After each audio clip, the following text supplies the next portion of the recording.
네, 오늘 우리가 함께 살펴볼 교리 문답은 그리스도의 고난에 대해 고백하는 주의 날 15, 제37문부터 제39문답입니다. 시편자도 558쪽, 559쪽을 펼쳐주시기 바랍니다.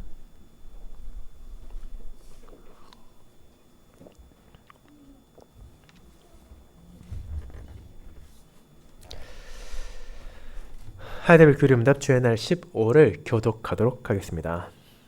하이데벨 교리 문답 주의 날 15, 제37문.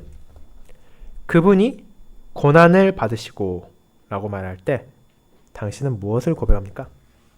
지상에 사셨던 모든 시간 동안, 특별히 생애의 마지막에 그리스도께서는 전 인류의 죄에 대한 하나님의 진노를 몸과 영혼에 친히 짊어지셨습니다. 그렇게 유일한 속죄의 희생 제물로 고난 받으심으로 그분은 우리의 몸과 영혼을 영원한 형벌로부터 구속하셨고 하나님의 은혜와 의와 영생을 우리를 위해서 가져오셨습니다. 제38문. 왜 그리스도께서 재판장 본디오 빌라도 치하에서 고난을 받으셨습니까?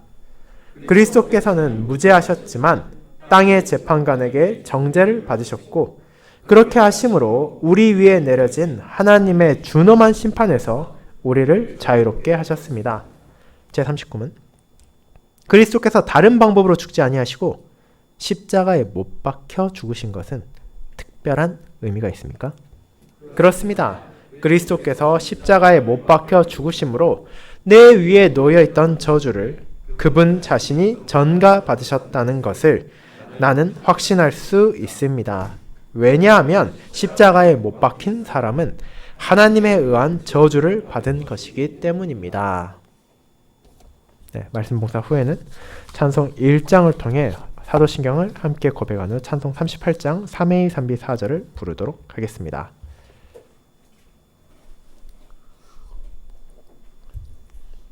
사랑하는 주 예수 그리스도 안에 있는 형제 자매님들, 사람들은 종종 권성징악을 쉽게 말합니다. 악인으로 보이는 사람의 벌을 피하면 재판부를 비난하고 이 세상에 정의가 어디 있냐고 외칩니다. 그런 사람들의 입에서 나오는 말만 들으면 지금 당장이라도 이 나라와 이 사회의 정의가 굳건하게 바로 세워지고 또 그를 위해 가용한 노력을 최대한 동원할 수 있을 것처럼 느껴지기도 합니다. 하지만 세상은 그렇지 않습니다. 왜 그렇습니까? 그런 말을 하는 사람들도 정작 자신이 잘못을 저질렀을 때는 정의를 구현하기보다는 사정을 이해해야 한다고 말하고 심판을 하기보다는 용서가 필요하다고 소리치기 때문입니다. 그렇게 우리의 마음에는 악에 대한 보응을 원하면서도 동시에 자신에게는 그것이 적용되지 않기를 바라는 모순되는 감정이 자리 잡고 있습니다. 그런데 이것은 오늘날 갑자기 생겨난 것이 아닙니다. 아담과 하와가 인류의 첫 죄를 지었을 때 그들이 어떤 반응을 보였습니까? 하나님께서 금지하신 것을 자신들 했으니 우리가 벌을 받아 마땅하다고 하나님의 자신을 낮췄습니까? 그렇지 않았습니다. 그들은 먼저 하나님을 피해 숨었고 결국 하나님을 피할 수 없게 되자 자신들의 죄를 인정하기보다는 하나님이 주신 여자가 나를 꼬드겼다고, 하나님이 만드신 뱀이 자신을 꼬드겼다고 핑계를 대며 심판에서 벗어나려고 하지 않았습니까? 그것이 우리 조상의 본성이었고 우리가 가지고 있는 본성입니다. 여기에서 우리가 마주하는 문제가 나타납니다. 아담과 하와가 자신들의 죄의 결과를 피할 수 없었던 것처럼 우리 역시도 원죄와 자범죄의 대가를 피할 수 없어야 했습니다. 하지만 그것을 우리의 능력으로 갚는 것은 불가능하며 그 누구도 스스로 의로워질 수 없는 비참 가운데 머물러 있습니다. 그렇게 우리는 그런 죄의 결과에서 벗어날 수 있는 길이 어디 있는지를 구하며 갈망하고 그런 우리에게 마침내 주어진 복음이 있다는 것을 깨닫습니다.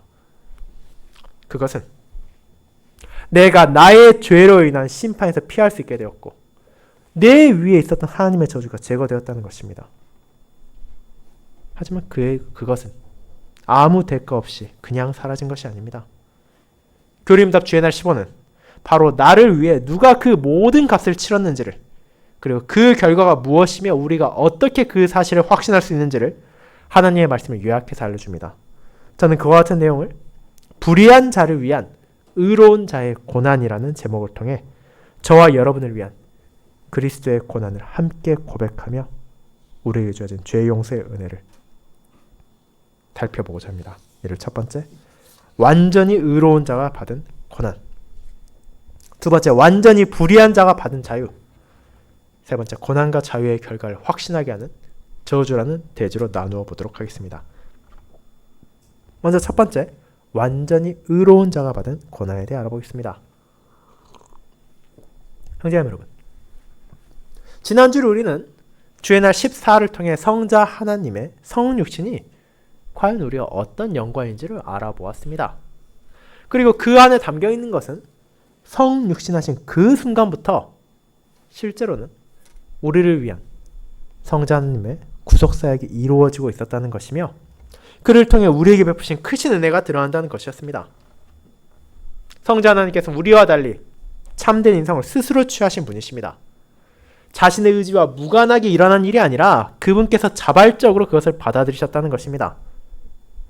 그것이 어떤 의미인지를 우리는 기억해야 했습니다. 저도, 여러분도, 세상의 어떤 사람도 어머니의 태 속에서 앞으로 자신이 태어나면 어떤 일이 일어날지를 도무지 알 수가 없습니다.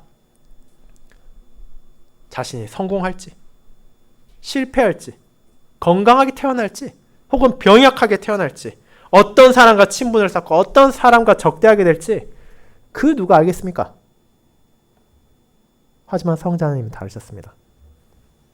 그분께서는 자신 앞에 어떤 인생이 기다리고 있는지를 분명히 하셨습니다. 오늘 주의 날 15에서 살펴보는 것처럼 그것은 고난이었습니다. 그 사실을 온전히 아셨음에도 불구하고 예수님께서는 참된 인성을 취하셨습니다. 자신의 모든 영광을 내려놓으시고 종의 형상을 가지신 것입니다. 그렇게 참 하나님께서 참 사람으로서의 본성을 받으셨습니다.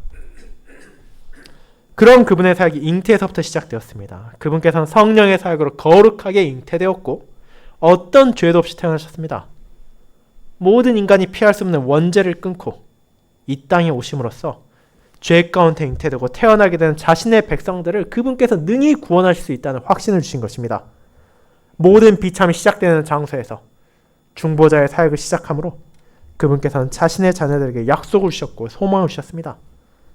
그렇게 우리는 그분의 성육신에서부터 시작되는 은혜에 감사하며 그분께서 주시는 위로를 붙잡게 됩니다. 자, 그렇게 예수님께서 성육신하셨음을 우리는 보았습니다. 그럼 이제 우리가 보게 되는 것은 그렇게 이 땅에 오신 예수님께서 그리스도께서 과연 어떤 삶의 여정을 나아가셨느냐 하는 것입니다. 그것이 주의 날 15에서부터 다루게 되는 내용입니다. 그런데 사도신경은 그에 대해 너무나 간략하게 요약하고 있습니다. 고난을 받으시고 라고 말입니다. 사람의 삶을 한 단어로 요약하기란 쉬운 일이 아닙니다. 저나 여러분에게도 모두 각자의 삶의 여정이 있고 각기 다른 상황에서 다른 경험을 하게 되기에 특정한 하나의 단어로 우리의 삶을 요약한다는 것은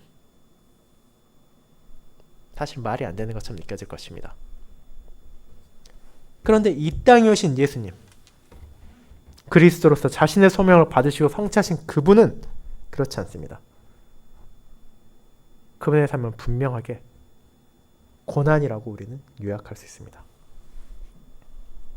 그 이유는 다른 데 있지 않습니다. 우리는 교리문답 제37문답의 시작에서부터 이를 고백하게 됩니다. 지상에 사셨던 모든 시간 동안, 특별히 생애 마지막에 그리스도께서는 전 인류의 죄에 대한 하나님의 진노를 몸과 영혼에 친히 짊어지셨다고 말입니다. 이 고백을 여러분 어떻게 생각하십니까?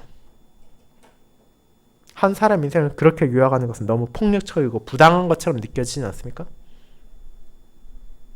하지만 그것이 그리스도로서 예수님의 삶이셨습니다. 그분의 모든 시간은 진정 고난 받으심이었습니다. 물론 그에 대해 반박하는 사람도 있을 것입니다. 아무리 주님께서 힘든 삶을 사셨다 하더라도 그 모든 시간이 어떻게 고난뿐이겠냐고 그분께도 즐거운 시간, 행복했던 시간이 있었을 것이라고 말입니다.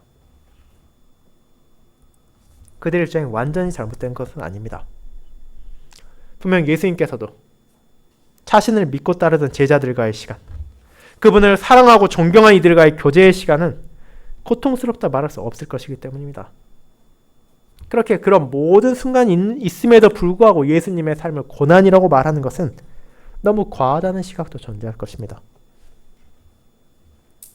하지만 이것이 일반적인 사람의 인생이라면 그런 말을 할 수 있을지 모르지만 예수 그리스도께서는 그렇지 않습니다. 왜냐하면 그분과 평범한 사람과 사이에 본질적인 차이가 있기 때문입니다. 간단한 사례를 우리가 그것 생각해 볼 수 있습니다. 만약 여러분이 전쟁이 일어나고 있는 국가에서 태어난다면 수많은 어려움을 겪게 될 것입니다. 그것은 안타깝지만 동시에 어쩔 수 없는 일일 것입니다. 여러 가지 제한이 생기고 고통과 어려움을 그리고 비참과 슬픔을 마주하게 될 것입니다. 하지만 그것은 여러분만이 아니라 그 지역에 살고 있는 모든 이들이 함께 나누는 고통일 것입니다. 하지만 이 상황에서 또 다른 것을 생각해 봅시다. 만약 평화로운 나라에서 태어나서 아무런 탈도 없이 살아온 사람이 마치 그런 전쟁 국가에 사는 사람과 동일한 수준의 삶을 살아가게 되고 고통과 비참을 당한다면 그것은 또 다른 이야기입니다. 우리는 그 사람이 정말로 고난과 역경을 거치고 있다고 말할 수 있을 것입니다. 그리고 우리는 이미 지난주에 그런 관점에서 예수님의 성육신 자체가 고난의 일부였다는 것을 고백했습니다. 왜냐하면 그분께서는 이 모든 고난을 받아야 할 이유가, 필요가 그분 자신께는 없었기 때문입니다. 그리고 이제 우리는 그분의 남은 삶의 모든 여정도 고난이었다는 것을 부인할 수 없다는 것을 다시 확인하게 될 것입니다. 저와 여러분을 포함한 모든 사람들이 죄와 비참으로 가득한 세상에서 슬픈 생애를 보내게 되는 것은 안타깝지만 받아들여야 하는 현실입니다. 그것이 우리 첫 조상의 죄의 결과이고 우리의 죄로 인한 결과이기 때문입니다. 그 현실이 비록 고통스럽고 슬플지언정 우리는 거기에 불평할 권리도 없고 불만을 토할 이유도 없습니다. 왜냐하면 그것이 우리에게 마땅한 것이기 때문입니다. 하지만 예수님에게서는 그렇지 않았습니다. 그분은 어떤 분이셨습니까? 빌립보서 2장은 이렇게 말했습니다. 그는 근본 하나님의 본체시나 하나님과 동등됨을 취할 것으로 여기지 아니하시고 오히려 자기를 비워 종의 형체를 가지사 사람들과 같이 되셨고 사람의 모양으로 나타나사 자기를 낮추시고 죽기까지 복종하셨으니 곧 십자가의 죽으심이라고 말입니다. 빌립보서 2장 6에서 8절이었습니다. 그분께서는 참되고 영원하신 하나님이십니다. 모든 영광과 모든 찬양이 그분께 돌려져야 했습니다. 그런데 그런 그분께서 자신을 비우고 종의 형체를 가지셔서 참 사람으로 이 땅에 오셨습니다. 그것만으로 우리는 얼마나 그분께서 자신을 낮추고 비우신 것인지를 잊지 말아야 합니다. 하지만 거기에서 끝나지 않습니다. 그분의 낮아지심은 성육신에서 끝나는 것이 아니기 때문입니다. 그것은 그 시작에 불과했습니다. 예수님께서는 이제 이 땅에서 죄와 비참으로 가득한 세상을, 인생을 경험하셨습니다. 자신 앞에 기다리고 있는 것이 십자가라는 것을 아시면서도 그 길을 기꺼이 나아가셨습니다. 그렇게 그 과정에서 순간의 기쁨과 즐거움이 있다 하더라도 그것은 그 고난을 퇴색시키지 않습니다. 그뿐 아니라 주님의 고난을 배가하는 또 다른 이유도 있었습니다. 그분은 참 하나님으로서 자신을 낮추셨을 뿐 아니라 참으로 의로운 분이셨기 때문입니다. 이 의인이라는 개념은 우리에게 익숙하지만 동시에 낯선 것입니다. 세상과 사회는 종종 의인에 대해 말하지만 대부분의 경우 그 사람이 완벽하다는 것은 아니고 특정한 사안에 있어서 법적으로 저촉되지 않았고 혹은 특정한 상황에서 의로움을 나타냈다는 표현에서 그것을 쓸 뿐입니다. 그렇게 아무리 우리가 세상에 의인이라 말하는 사람을 만난다 하더라도 그 사람의 인생 전체에 있어서 어떤 흥결도 없을 것이라고 기대하진 않을 것입니다. 한 점에 있어서는 아무 문제 없지만 다른 면에 있어서는 여러 가지 문제가 있는 사람들 우리는 너무나 자주 만나게 되고 또 우리 자신도 그러하기 때문입니다. 하지만 예수님은 다르십니다. 그분께서는 참으로 의인이셨습니다. 어떤 죄도 없으셨고 어떤 잘못도 범하지 않으셨으며 무엇보다도 하나님 앞에서 조금의 결격 사유도 없으셨습니다. 그분은 태어나신 그 순간에서도 죄에서 자유하셨고 죽으시는 순간까지도 어떤 죄도 자신을 더럽히지 못하게 하심으로 온전한 거룩함을 드러내셨습니다. 그런데 그렇게 의로우신 분의 삶은 어땠습니까? 그분께서는 그저 평범한 인간이 경험하게 되는 피곤함, 배고픔과 같은 육체적인 생리 현상, 배신감, 실망과 같은 정서적인 고통, 그렇게 죄와 비참으로 이 세상에 찾아오고 또 인간이 경험하게 되는 인생만을 사신 것이 아니지 않습니까? 거기에 대해 주님께서는 그 누구보다도 고통스러운 시간을 보내셔야 했습니다. 그분께서는 자신이 경험하는 모든 것이 결국 죄를 향한 하늘 아버지의 공의로운 진노라는 것을 아셨습니다. 그럼에도 그것을 기꺼이 받아들이신 것입니다. 그 누구도 감당할 수 없는 심판을 그 누구보다 사실 받아야 될 이유가 없는 존재가 받게 된 것입니다. 결국 그 삶의 모든 여정은 한 장소, 골고다의 십자가로 향하고 있었습니다. 그리스도께서는 태어나신 그 순간부터 계속해서 하늘 아버지의 공의로운 진노의 정점, 가장 크고 엄한 벌이 기다리고 있는 곳으로 나아가고 계신 것입니다. 그것을 알게 우리는 그분의 삶을 고난으로 고백합니다. 그것은 누구도 감히 경험할 수 없고 감당할 수 없는 고난 그 자체입니다. 사랑하는 형제 여러분, 그렇다면 이와 같은 주님의 고난에 대해 여러분은 어떻게 생각하십니까? 우리는 종종 의로운 사람이 억울하게 고통받고 박해를 당하는 뉴스를 보게 될 때 그런 사람들을 깊이 공감하며 어떻게 저렇게 부당한 일이 세상에 있을 수 있냐고 화내며 분노하지 않습니까? 그런 일은 세상에 있어서는 안 될 것이라고 말하지 않습니까? 그런 생각이 나쁘다는 것은 아닙니다. 하지만 우리는 그런 대상에서 우리 주 예수 그리스도를 빼놓고 있지 않습니까? 마치 예수님의 고난은 우리의 것과 다르니 우리가 거기에 공감할 필요도 없고 슬퍼할 이유도 없다고 생각한 적은 없습니까? 그것이 과연 합당한 자세입니까? 우리 중 누구도 원하지 않으며 피하려 했던 고난 그 자체의 삶을 그분께서 사셨다는 것을 외면하고 있지는 않습니까? 세상 모든 사람들이 그러한다더라도 우리는 그래서는 안 됩니다. 최소한 주님의 은혜를 고백하는 신자라면 그분께서 받으신 고난을 바르게 바라보아야 합니다. 어떤 죄도 없으신 분이 얼마나 큰 고통을 받으셨는지, 그것이 얼마나 끔찍하고 잔혹했는지, 그리고 무엇보다 그 모든 것을 그분께서 받으실 이유가 전혀 없었음에도 불구하고 바로 우리를 위해서 기꺼이 받으셨다는 것을 마음에 새겨야 합니다. 하지만 우리는 그분의 고난을 그저 슬픔으로만 바라보지는 않습니다. 그것이 진정 고난이었다는 것을 고백하지만 동시에 그런 고난이 아무 의미 없는 것이 아니라 사실은 나의 것이었다는 것을 알고 있는 신자로서 그분께서 나를 위해 얼마나 큰 희생을 바치셨는지를 깨닫게 되며 그 사실을 자각한 모든 사람은 스스로를 그분 앞에 겸손히 낮추며 우리의 주를 향한 감사 찬양으로 인도되기 때문입니다. 그것이 두 번째, 완전히 불의한 자가 받은 자유로 이어집니다. 성도 여러분, 우리는 그렇게 예수 그리스도께서 어떤 죄도 없는 온전한 의인이심에도 불구하고 생의 모든 순간 고난받으셨다는 것을 고백했습니다. 그런데 그 고난의 성질을 다시 한번 생각해 보시기 바랍니다. 그것은 그저 한 인물에게 우연히 찾아온 불운이 아닙니다. 어쩌다 보니 운이 없고 어쩌다 보니 상황이 맞아떨어지지 않아 한평생을 힘들게 살아가는 것이 아니라는 것입니다. 그 고난에는 분명한 목적이 있었습니다. 그리고 그 대상은 사실 그분이 아니어야 했습니다. 그토록 두려운 심판, 우리의 몸과 영혼을 영원히 버려야 할 공의로운 진노는 다름 아닌 저와 여러분을 향한 것이었기 때문입니다. 하지만 그분께서 우리가 결코 감당할 수 없는 고난을 스스로 받아들이심으로 우리를 자유롭게 하셨습니다. 자기 백성을 죄에서 구원하신 것입니다.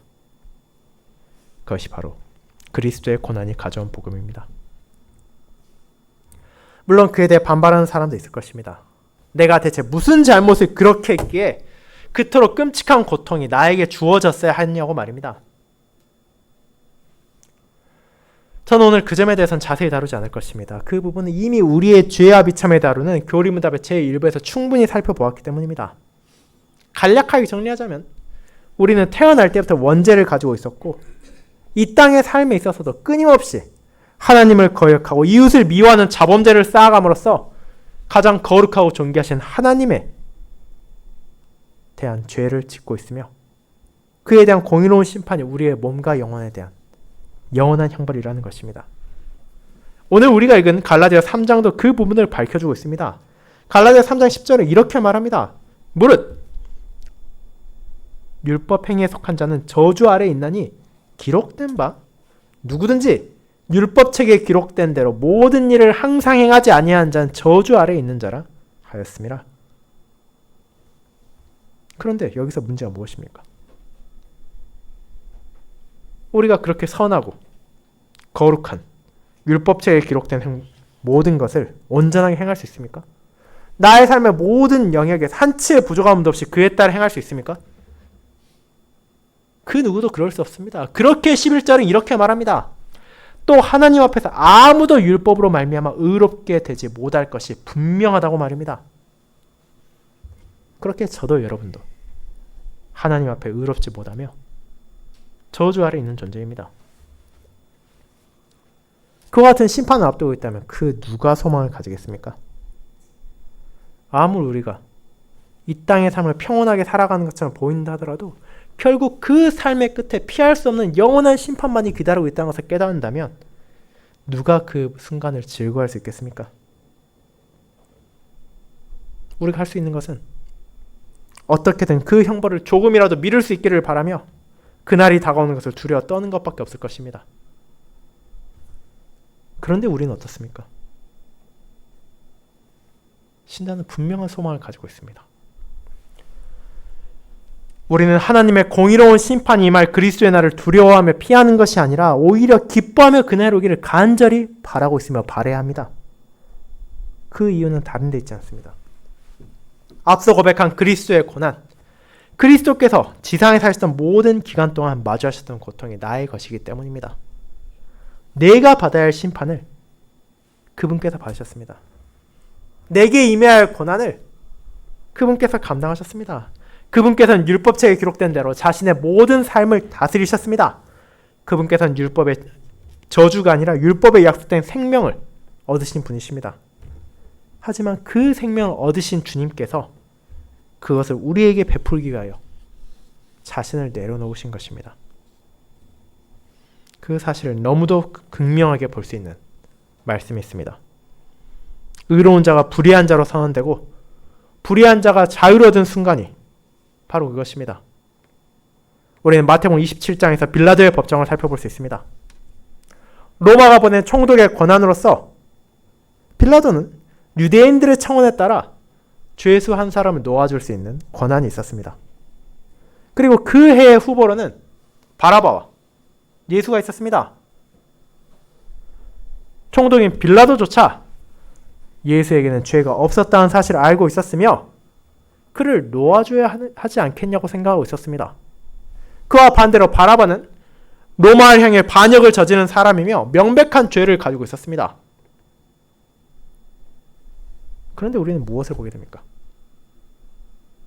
누가 풀려나고 누가 형을 집행받습니까? 죄인이 풀려나서 자유를 얻게 되고 의인이 죄인으로 선고받아 채찍질 당하며 십자가로 향하는 모습을 보게 됩니다. 그리고 그 자리에서 우리는 그저 유대인들의 어리석음과 완악함만을 보아서는 안 됩니다. 우리에게 주어진 자유가 어떤 것인지가 그곳에서 드러나기 때문입니다.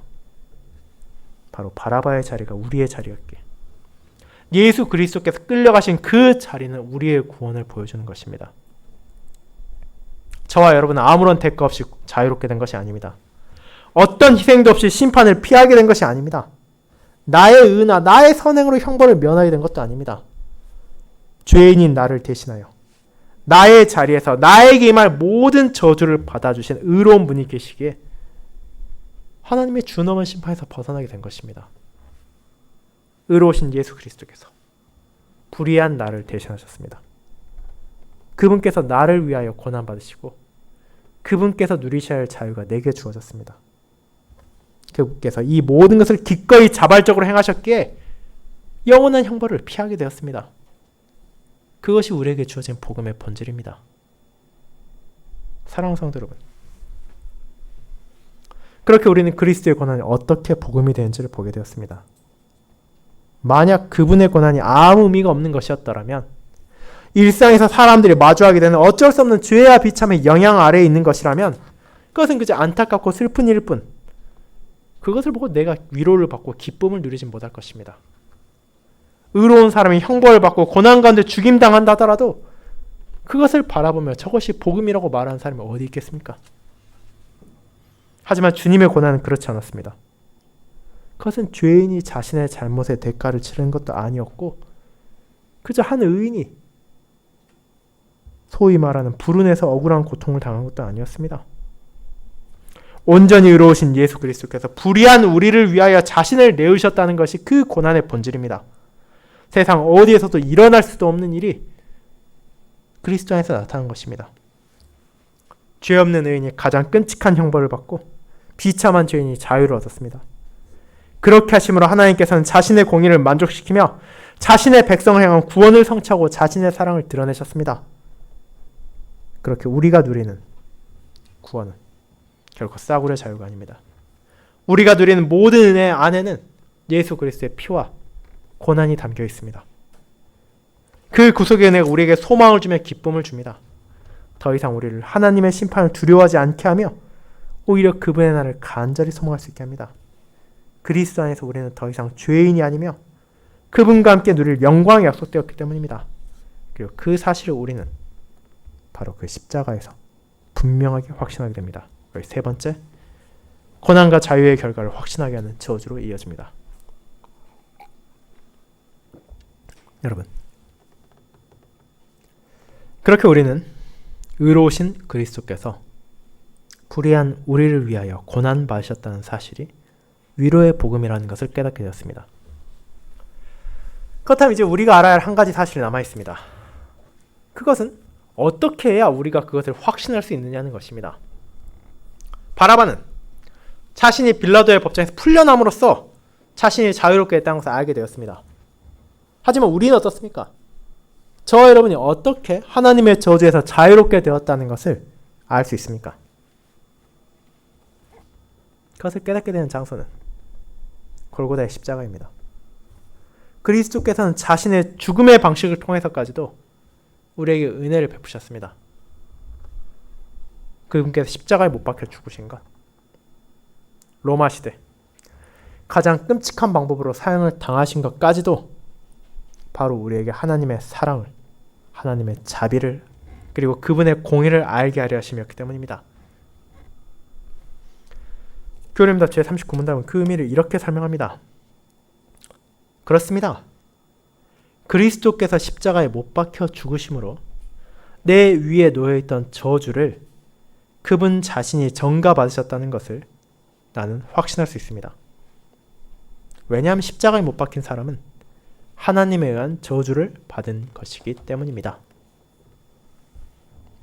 그리고 여기서 오늘 읽은 갈라디아 3장의 근거한 고백입니다. 갈라디아 3장 13절에 이렇게 말합니다.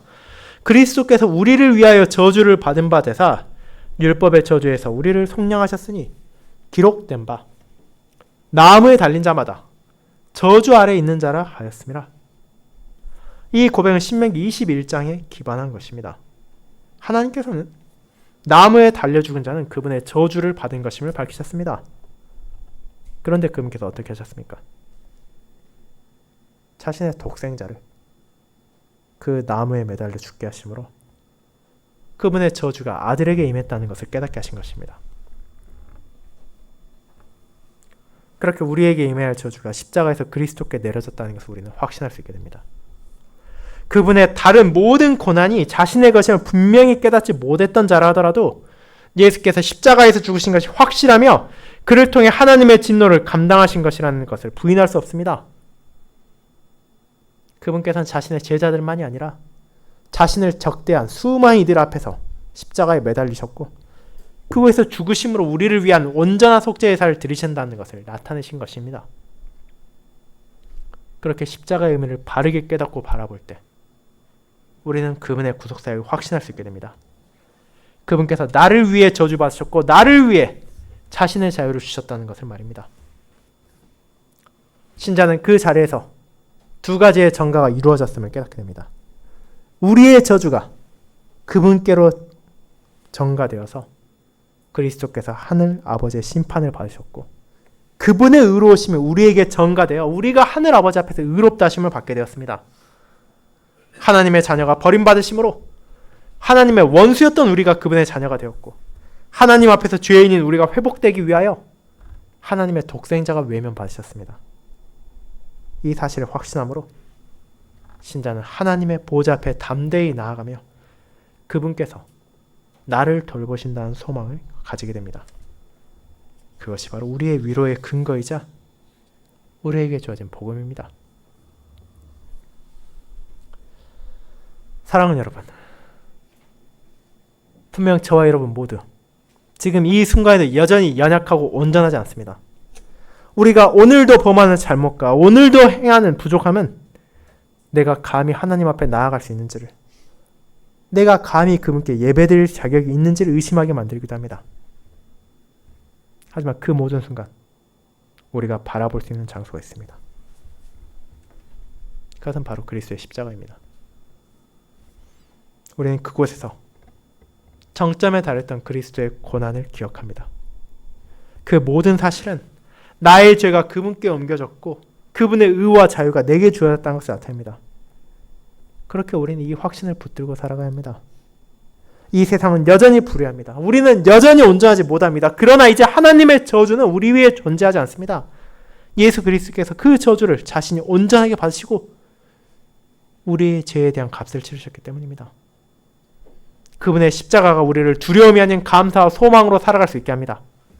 더 이상 죄의 노예가 아니라 하나님의 자녀로서 자유롭게 그분을 섬기고 찬양할 수 있도록 인도합니다. 그렇게 이번 한 주의 삶 가운데서도 우리가 그 십자가를 향한 시선을 돌리지 맙시다. 그곳에서 우리의 저주가 제거되고 우리에게 자유가 주어졌음을 기억합시다. 세상은 그 장소를 주님의 패배로 보았지만 우리는 그 안에 담긴 참된 승리의 선포를 함께하고 있습니다. 그리스도께서 고난받으심으로 우리에게 은혜가 주어졌습니다. 그것이 의로운 자의 고난을 통해 불의한 자에게 주어진 자유를 확신하게 하는 복음, 바로 우리의 구속의 진리입니다. 아멘.